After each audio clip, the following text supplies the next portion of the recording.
Hello student. Coulomb के नियम पढ़ने के बाद अब उसके बाद जो हमारा अगला नेक्स्ट टॉपिक आता है वह है परावैद्युत माध्यम की विद्युतशीलता। ठीक है ना। यानी परावैद्युत माध्यम की विद्युतशीलता यानी एप्सिलॉन, इसको पढ़ते हैं।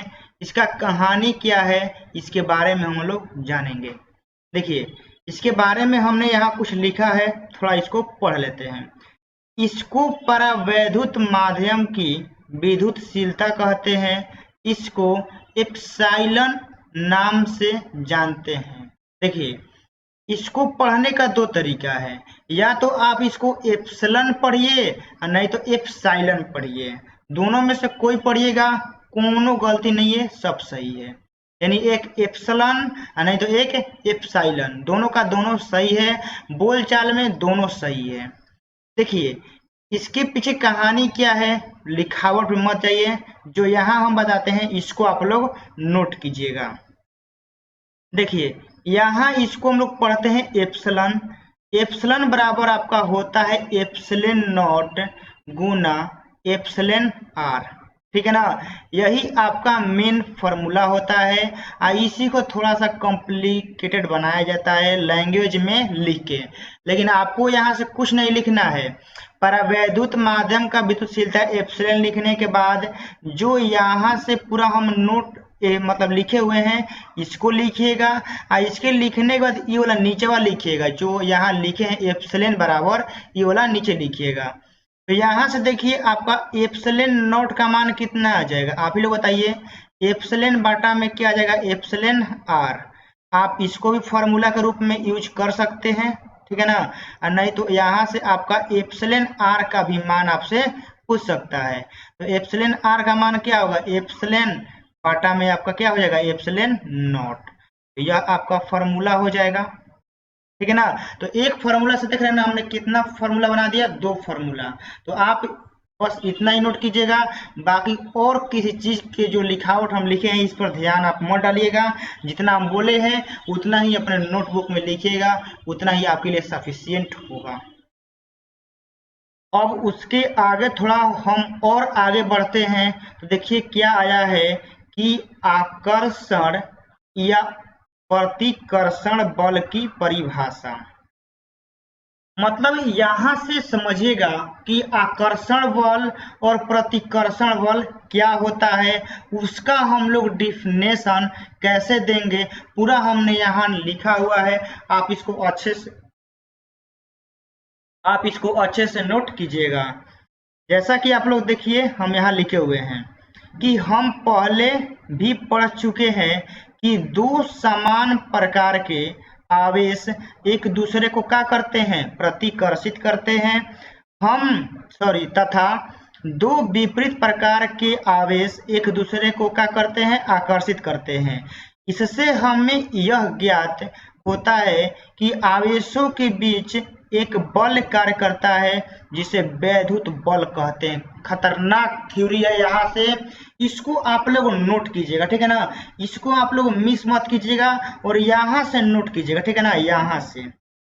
यहाँ से आप लोग नोट करेंगे दो समान प्रकार के आवेश और यहाँ पे इंड करेंगे। यह एक बहुत ही शानदार डिफिनेशन हम लिखे हैं आपके लिए। क्या है कि दो समान प्रकार के आवेश, यानी कहने का मतलब है कि प्लस प्लस नहीं तो माइनस माइनस, यही ना। दो समान प्रकार के आवेश एक दूसरे को क्या करते हैं, प्रतिकर्षित करते हैं। बिल्कुल सही बात बोला है एकदम। प्लस प्लस के बीच क्या लगता है आपका, प्रतिकर्षण बल, या एक दूसरे को प्रतिकर्षित करता है। जो भी आप लोग बोलना चाहते हैं बोल दीजिएगा। माइनस माइनस के बीच भी बाबू आपका वही लगता है, कौन, प्रतिकर्षित या प्रतिकर्षण बल। इतना क्लियर है। तथा दो विपरीत प्रकार के आवेश एक दूसरे को आकर्षित करते हैं। तो यह डिफिनेशन हमने आपको बताया था कि एक लड़का और एक लड़की रहेगा तो उन दोनों के बीच क्या होगा, अट्रैक्शन होकर करेगा। तो कौन सा बल लगेगा, आकर्षण बल लगेगा।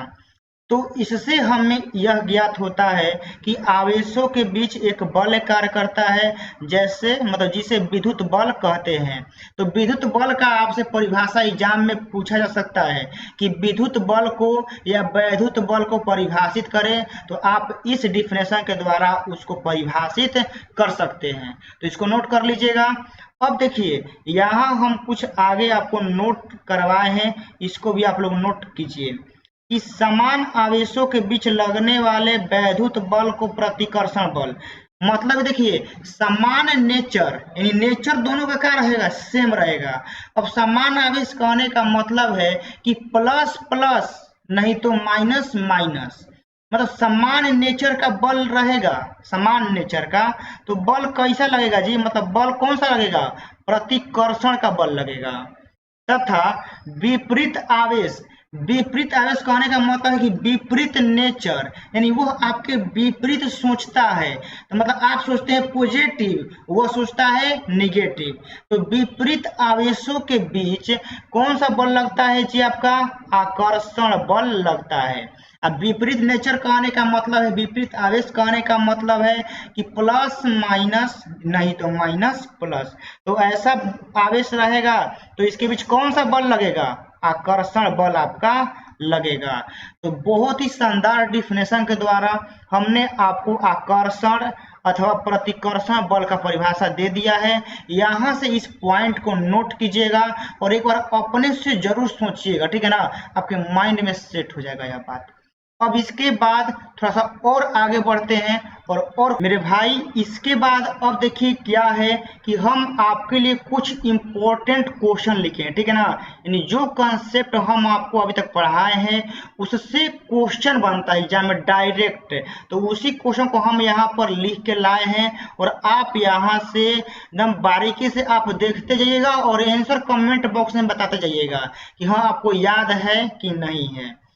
पहला क्वेश्चन क्या है जी कि निर्वात की विद्युतशीलता, निर्वात की विद्युतशीलता कहने का मतलब कौन सा, एप्सिलॉन नॉट का मात्रक होता है, जल्दी बताइए क्या होता है जी, कूलम्ब स्क्वायर बाटा में न्यूटन मीटर स्क्वायर। क्या हमने आपको नहीं पढ़ाया है, कई बार हमने तो प्रत्येक लगता है कि प्रत्येक क्लास में बताया है कि आपका इतना होता है, निर्वात की विद्युतशीलता यानी एप्सिलॉन नॉट का इतना आपका मात्रक होता है। इसका मानो हम लिखवाए थे कि 8.85 गुना 10 के पावर माइनस 12 होता है, ठीक है ना, इसका हमने मान भी आपको लिखवाया है। 2 नंबर में क्या है कि कूलम्ब के नियम का सदिश रूप, हाँ यह हमने नहीं लिखवाया है, हम एग्री करते हैं, लेकिन हम यहाँ पे लिख के आपके लिए लाए हैं। देखिए सदिश रूप में क्या होता है ना कि यह फॉर्मूला जो आपको हम याद करवाए हैं, यह फॉर्मूला सेम टू सेम सब में रहता है। बस सदिश रूप में क्या आता है ना कि यहाँ पे आर कैप आ जाता है, मतलब इकाई सदिश आ जाता है, बस वही दिशा का काम करने लगता है। बाकी फॉर्मूला आपको हम लिखवाए हैं। 3 नंबर में आगे देखिए क्या है कि एक कूलम्ब आवेश में कितने इलेक्ट्रॉन होते हैं। बाबू इसको याद रखिएगा, ठीक है ना, कि एक कूलम्ब में कितने इलेक्ट्रॉन होते हैं, 6.25 गुना 10 के पावर 18 इलेक्ट्रॉन एक कूलम्ब में, ठीक है ना। यदि आपको निकालना होगा तो n बराबर आपका फॉर्मूला होता है Q बटा में E, Q का मान यहाँ पे 1 रखिएगा, यहाँ E, तो E का मान से डिवाइड कर दीजिएगा, यानी E का मान कहने का मतलब है ना कि n बराबर 1 बटा में 1.6 गुना 10 के पावर माइनस 19 ले डिवाइड कीजिएगा ना, आपका 6.25 आ जाएगा। तो 2 नंबर भी कंप्लीट, 3 नंबर भी कंप्लीट है। 4 नंबर में आ जाइए। 4 में क्या है कि इलेक्ट्रॉन पर कितना आवेश होता है, बताइए कितना बार हमने आपको कराया है कि इलेक्ट्रॉन पर जो आवेश होता है वह कितना होता है जी, 1.6 गुना 10 के पावर माइनस 19 कूलम्ब, इतना आवेश होता है, याद रखिएगा। इलेक्ट्रॉन और प्रोटॉन पर जो आवेश का मात्रा होता है ना मेरे भाई सेम होता है, याद रखिएगा हमेशा कि इलेक्ट्रॉन पर आवेश प्रोटॉन पर आवेश सेम होता है, लेकिन विपरीत नेचर का होता है। इलेक्ट्रॉन माइनस का होता है, यानी इलेक्ट्रॉन के ऊपर आप माइनस लिखिएगा और आप प्रोटॉन के ऊपर क्या लिखिएगा, प्लस लिखिएगा, क्योंकि इलेक्ट्रॉन माइनस का होता है और प्रोटॉन किसका होता है, प्लस का होता है। तो इतना आप लोग समझ गए। अब इससे थोड़ा और हम लोग आगे बढ़ते हैं और अच्छे से हम आपको समझाते हैं। अब 5 नंबर में देखिए क्या क्वेश्चन है कि इलेक्ट्रॉन पर आवेश होता है। अभी हमने आपको बोला कि इलेक्ट्रॉन पर आवेश कैसा होता है जी, ऋणात्मक। अब एग्जाम में इसी क्वेश्चन को थोड़ा सा मॉडिफाई कर देगा, बोलेगा कि प्रोटॉन पर कैसा आवेश होता है, तो धनात्मक होता है। 6 नंबर में क्या है कि एक अल्फा कण पर आवेश होता है, बताइए। हमने आपको नहीं लिखवाया है, एक अल्फा कण में कितना आवेश होता है, इलेक्ट्रॉन के मान के 2 गुना आवेश होता है। तो इलेक्ट्रॉन पर होता है कितना जी, 1.6। इसका 2 गुना कर दीजिएगा, यानी 2 गुना इतना लिख दीजिएगा तो कितना आ जाएगा, 3.2 गुना 10 के पावर -19 कूलम्ब आपका आ जाएगा। यह भी हमने आपको लिखवाया बहुत ही बारीकी से और बोला था कि याद रखिएगा। 7 नंबर में क्या है कि कूलम्ब के नियम में एप्सिलॉन नॉट का मान क्या होता है। यह भी कई बार अभी तुरंत हम लिखवाए हैं कि एप्सिलॉन नॉट का मान जो होता है वह 8.85 गुना 10 के पावर -12 कूलम्ब स्क्वायर बटा में न्यूटन मीटर स्क्वायर आपका होता है। बताइए, हमने नहीं लिखवाया है, पूरा का पूरा हम कह रहे हैं कि लिखवाइए दिए हैं, बस आपको खाली याद करना है। 8 नंबर में क्या है कि इलेक्ट्रॉन का द्रव्यमान होता है, यह भी लिखवाए हैं। जानते हैं कौन, जब शुरुआती वीडियो में पढ़ाए हैं ना फिजिक्स का, उसी में लिखवाए हैं। इलेक्ट्रॉन पर जो द्रव्यमान होता है वह 9.1 गुना 10 के पावर -31 किलोग्राम होता है। और फिर से यहाँ रिपीट हो रहा है, तो इसको याद रखिएगा कि इलेक्ट्रॉन पर जो आवेश होता है कितना होता है, 9.1 गुना 10 के पावर -31 किलोग्राम होता है। तो इतना आप लोग नोट कीजिएगा, और इससे जो भी और भी चुनिंदा क्वेश्चन होगा और भी जो VVI क्वेश्चन होगा उसको हम नेक्स्ट वीडियो में आपके लिए लिख के लाएंगे और आपको अच्छे से समझाएंगे। और आप अपने नोटबुक में लिखिएगा और उसको अच्छे से सोने से पहले एक बार जरूर देख लीजिएगा, ठीक है ना, क्योंकि आपके माइंड में सेट हो जाएगा और हमको सेट करना है, ठीक है ना। बस कैसे भी करके फिजिक्स का डर आपके दिमाग से निकालना है। तो मिलते हैं इसी के साथ एक नेक्स्ट वीडियो में। तो आप लोग उस वीडियो का इंतजार कीजिएगा, क्योंकि उसमें हम लोग इससे ज़्यादा और एडवांस में जो मान आपसे मतलब आपको याद होना चाहिए उसको हम लेके आएंगे। चलिए मिलते हैं उसी वीडियो में। अब इसके आगे हम लोग आते हैं, क्या है यहाँ पे जो कि आप लोग भी देख रहे हैं कि एप्सिलॉन, ठीक है ना, इसका नाम होता है एप्सिलॉन और इसका क्या होता है, एप्सिलॉन नॉट को परिभाषित कीजिए तथा के बराबर एप्सिलॉन बाटा में क्या होता है, एप्सिलॉन नॉट। मतलब इसको बोल रहा है कि डिफाइन कीजिए कि आप किस तरह डिफाइन करेंगे। तो यहाँ देखिए कुछ हम लिखे हैं आपके लिए कूलम्ब के नियम से। तो कूलम्ब के नियम से आपको यह फॉर्मूला याद हो गया होगा, इतना तो हो गया होगा ना, 1 बटा में 4 pi epsilon not Q1 Q2 बटा में R स्क्वायर। यहाँ से बाबू 1 बटा में 4 पाई एप्सिलॉन नॉट का मानो आप लोग याद रखिएगा 9 गुना 10 के पावर 9 होता है, ठीक है ना। इसका मात्रक का बात करें तो मात्रक होता है न्यूटन मीटर स्क्वायर बटा में क्या होता है, कूलम्ब स्क्वायर। यहाँ से बाबू एप्सिलॉन नॉट का मान भी याद रखिएगा, क्या होता है 8.85 गुना 10 के पावर -12 होता है। इसका बीमा का बात कर सॉरी मात्रा का था coulomb square newton metre square होता है। तो यह बात भी हम आपको लिखवा चुके हैं, लेकिन फिर भी यहाँ हम आपको रिवाइज कराने के लिए लिख दिए हैं। यहाँ देखिए कुछ हम नोट किए हैं, आप लोग नोट कीजिएगा कि यदि बिंदु आवेश वायु अथवा निर्वात के स्थान पर किसी अन्य परावैद्युत माध्यम जैसे मोम, तेल, कांच आदि में रखे हैं तो उनके बीच लगने वाला विद्युत बल। देखिए सबसे पहला बात कि जो आपका यह बल है ना, F बराबर 1 बटा में 4 pi epsilon not Q1 Q2 बटा में R स्क्वायर। बाबू यह बल जो है वह निर्वात के लिए है, ठीक है ना। सबसे पहला बात नोट कीजिएगा, यह निर्वात या हवा, ठीक है ना, यह निर्वात या हवा के बीच लगने वाला 2 आवेशों के बीच लगने वाला बल है, किसमें, निर्वात या हवा में। अब देखिए निर्वात या हवा को छोड़कर मान लीजिए कोई दूसरा माध्यम रख देता है, मान लीजिए जैसे मैं तेल रख देवे, मोम, कोनो चीज सोना चांदी लोहा तांबा ये सब कोनो चीज रख देवे तब वजह से हम लोग कैसे निकालेंगे ये समझते हैं। तो इतना आप लोग नोट कीजिए, ठीक है ना। इसके बाद हम लोग थोड़ा सा आगे चलते हैं। अब थोड़ा सा हम और आगे बढ़ते हैं। यहाँ देखिए हमने क्या लिखा है कि यदि बिंदु आवेश वायु अथवा निर्वात के स्थान पर किसी अन्य परावैद्युत माध्यम मोम तेल कांच आदि में रखे हैं तो उनके बीच लगने वाला वैद्युत बल, यानी दो आवेशों के बीच हम कोई अन्य माध्यम रख देते हैं तो कैसा बल लगेगा। देखिए F बराबर 1/4 pi epsilon not Q1 Q2 बटा में R स्क्वायर तो होता है। लेकिन देखिए यदि कोई अन्य माध्यम रखता है, इतना तक फॉर्मूला देखिए सही है, लेकिन कोई अन्य माध्यम रखता है ना तो ई वाला आपका जो के आप यहाँ पे देख रहे हैं ये बस के ऐड हो जाता है, ठीक है ना। बस के क्या होता है, ऐड हो जाता है। यदि निर्वात का बात करें तो निर्वात में के नहीं रहता या हवा में के नहीं रहता है, लेकिन निर्वात या हवा को छोड़कर यदि कोई अन्य माध्यम रखता है, यानी हमसे एफ माध्यम का मान पूछता है मेरे भाई, तो देखिए 1 में आपका 4 पाई एप्सिलॉन नॉट तो होगा, लेकिन उस माध्यम में जिस माध्यम रखेगा ना उसके लिए के यहाँ पे आएगा, तो Q1 इंटू Q2 बाटा में क्या हो जाएगा R स्क्वायर।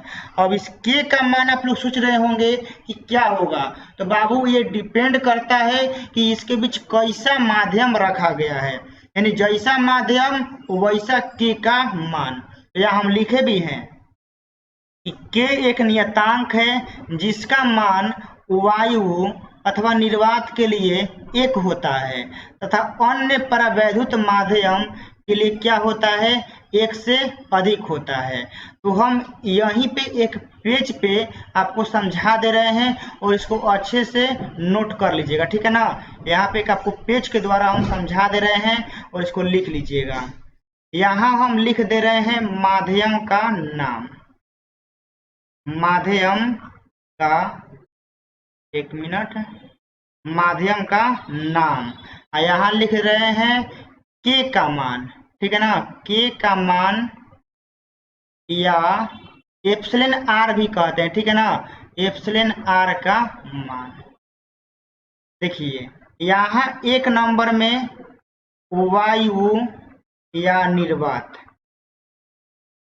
वायु या निर्वात के लिए के का मान क्या होता है, 1 होता है, ठीक है ना।